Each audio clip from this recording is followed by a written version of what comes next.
வாக்காளர் பட்டியல் திருத்தம். இபிஎஸ் வாய் திறக்காது ஏன்? வாக்காளர் பட்டியல் திருத்தம் என்ற பெயரில் தமிழ்நாட்டின் அரசியல் உரிமையை அபகரிக்க நிற்கின்றார்கள்.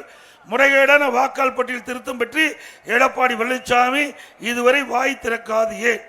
போலி வாக்காளரை சேர்த்து பாஜக துணை போகும் அதிமுகவுக்கு எதிராக தமிழ்நாடு ஓரணியில் திரண்டு நின்று வெல்வோம் அப்படின்னு யாரு? துரைமுருகன் 86 வயசுல இப்படிப்பட்ட ஒரு பொய்யான அறிக்கையை வெளியிட்டிருக்கார். உண்மையிலேயே ஆட்சியில் இருப்பது யார்? ஆட்சியில் இருக்கிறார் திமுக தானே ஆட்சியில் இருக்குது. எங்க சத்தமா சொல்லுங்க. ஸ்டாலின் தானே முதலமைச்சர், துரைமுருகன் தானே அமைச்சர். இப்ப யார்கிட்ட அதிகாரம் இருக்குது? திமுக தான் அதிகாரம் இருக்குது. அவர்களுடைய கீழ்தான் அதிகாரிகள் இருக்கிறாங்க. மாவட்ட ஆட்சித்தலைவர், வருவாய்த்துறை அதிகாரிகள், ஆட்சி அதிகாரத்தில் இருக்கின்ற அந்த முதலமைச்சர் ஸ்டாலின் அவருடைய உத்தரவின் பேரில் இந்த இருக்கிற அறிக்கை விட்ட அமைச்சருடைய கட்டுப்பாட்டில் தான் இந்த அதிகாரிகள் செயல்பட்டு கொண்டிருக்கிறாங்க. ஆக வாக்காளர் சேர்த்தல் நீக்கல் பணி மாவட்ட ஆட்சித்தலைவருடைய அந்த அதிகாரத்துக்கு உட்பட்டது. அப்படி நாமளாம் ஆட்சி அதிகாரத்தில் இருக்கிறோம். நாம் எப்படி போலி வாக்காளர் சேர்த்த முடியும்?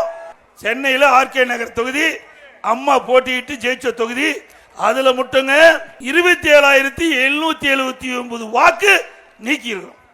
கோர்ட்ல போட்டு பல முறை நாங்க நீதிமன்றத்தில் நாடி சம்பந்தப்பட்ட தேர்தல் அலுவலகத்தில் புகார் கொடுத்தோம். கண்டுக்கவே இல்லை, போலி வாக்காளர் நீக்கவே இல்லை. ஒரு தொகுதியில நீதிமன்றம் போய் நீதிமன்றத்தில் முறையாக ஆதாரத்தோடு இவர்களெல்லாம் போலி வாக்காளர் என்று நீதிமன்றத்தில் கொடுத்து வாதாடி 27,779 பேர் நீக்கி இருக்கிறோம். நீங்க பேசலாமா? ஒரு தொகுதியிலங்க, ஒரு தொகுதியில 27,779 எப்படி இந்த ஆட்சியில போலி வாக்காளர் சேர்க்கிறார் என்பதை மக்கள் உணர வேண்டும். பெரம்பூர் தொகுதியில 12,085 வாக்கு இன்றைக்கு நீதிமன்றத்தில் நாங்கள் முறைகேட சேர்க்கப்பட்டிருந்து புகார் சொல்லி நீதிமன்றத்தில் நிலுவையில் இருக்குது. அதே போல டி நகர் சட்டமன்ற தொகுதியில் பல்லாயிரக்கணக்கான வாக்குகள் போலி வாக்குகளை சேர்த்து நீதிமன்றத்தில் வழக்கு தொடர்ந்திருக்கிறோம். சென்னை மாநகராட்சி முழுவதும் திமுக வெற்றி பெறுவது போலி வாக்காளரால் வெற்றி பெறுவது. திமுக பித்தலாட்டம் தானே. திமுக மக்களுடைய செல்வாக்கு இழந்துட்டாங்க, கட்சிக்காருடைய செல்வாக்கு இழந்துட்டாங்க.